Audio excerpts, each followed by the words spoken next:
Kerwood Lytle project engineer Stephen Joyce describes the fundamentals of the design. What you see behind us is a riprap face that's getting transitioned from the existing bed and the river alignment, and it's smoothly coming into the terrace which we're standing on right now, on the top of the berm. And the top of that riprap is at roughly a 200-year level plus about 2 feet, which is a 200-year flood is an extreme flood, something that you'd see on average once every 200 years. It's actually very, very important that the transition on the upstream side is smooth so that the river doesn't see any major obstructions that could cause a large degree of erosion. So what they're trying to do is they've keyed it in at the upstream end right away, and what keying in means is essentially they dig a big trench into the bank and they put a lot of large rock in there. And what they've done is they've tried to put in a nice gentle curve that runs along the river so that it doesn't see any large obstructions until it gets into the first bendway weir. And what the bendway weirs do is they'll tend to redirect the river. They protrude above the riverbed by approximately 2 feet, and so the river will flow over top of the bendway weirs at most flows, and will tend to want to get redirected in towards the center of the channel.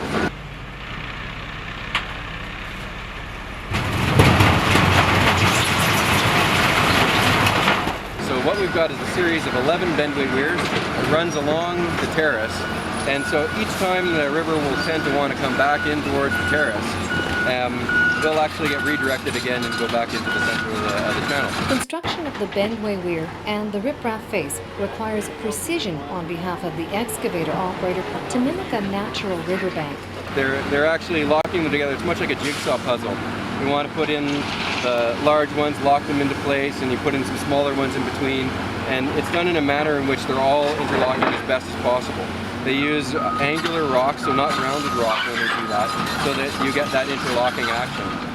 And they also tend to try to point them downstream on the edges. They'll be actually pointing slightly downstream, so that if any logs or something comes downriver, you don't want it catching on an upstream edge. We're also going to be in any sections that, such as, for example, on the ends of the bendway weirs and anywhere we might get some boaters. What we're doing is using slightly rounded rocks on the face, and we'll pepper that with the natural riverbed cobble.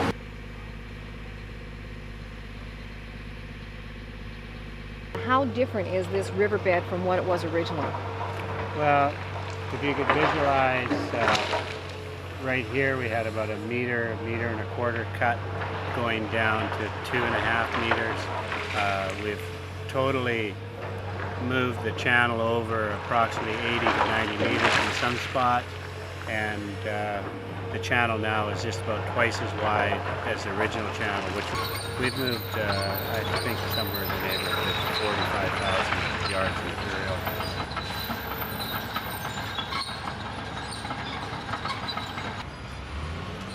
The bulk of the construction, diverting the river into the side channel, removing material, creating a new center channel, building the berm and the 11 bendway weirs, was completed in just over 2 months. The next phase would involve recreating the riverbed and returning the flow into the main channel. Probably the biggest challenge we've got left here now is when we pull the plug in the dam to maintain water quality. Removal of the diversion dam proved to be very labor-intensive, spanning a period of 5 days.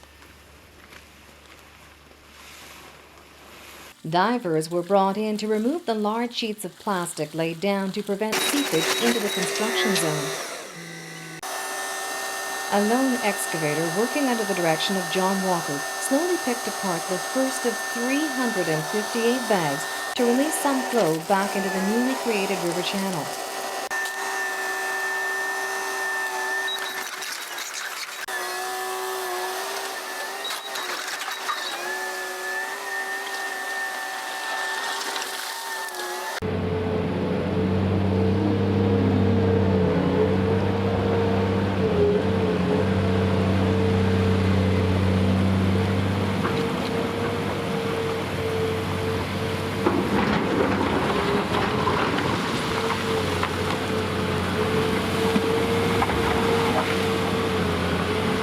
work was also undertaken to improve the winter flood channel at the same time. One of the things that happens to it is that it tends to go dry in the summer, and you end up with just these isolated pools, and we were losing lots of young of the year fish in these isolated pools, or they were drying up, essentially. So what we wanted to do was apportion the flow between the main stem and the side channel on a more consistent basis, so that, let's say there was 7 CMS within the river, we wanted about a half or 1 CMS of flow in the side channel. So what we constructed there was almost like a French drain riffle structure at the head of the side channel to allow the flow to seep into the side channel through these low flow periods, and at the same time not restrict the flow that was going in there in the floods, because part of the protection of these works that we've got here is to have at least 14 or 20 CMS of flow going into the side channel during major winter floods. With the flow now returned to the new main channel of the Cowichan River, the next stage of the restoration project would be undertaken, the planting of willows in between the weirs on the upper bank. Dave Murray explains the science of bioengineering. Okay, this is a natural fabric called coir, which is actually coconut fibers, and it's woven into a very sturdy mat. And this mat is in a geogrid form, they call it. It wraps the soil and provides strength in the soil to counteract the erosive forces of the river. And what you can do is plant below it and above it and right into it, so that natural willows and other plants can take hold and you can naturalize the riverbank. And then over time, this will decay, and so say over 7-8 years, this will completely disappear while the plants take over. So in the end, you'll end up with a completely natural bank. The fabrics that we need here is something in the neighborhood of about 1,000 square meters of this and about 2,400 square meters of an erosion mat that goes above it. And that's all been donated by a company called Nilex out of Burnaby.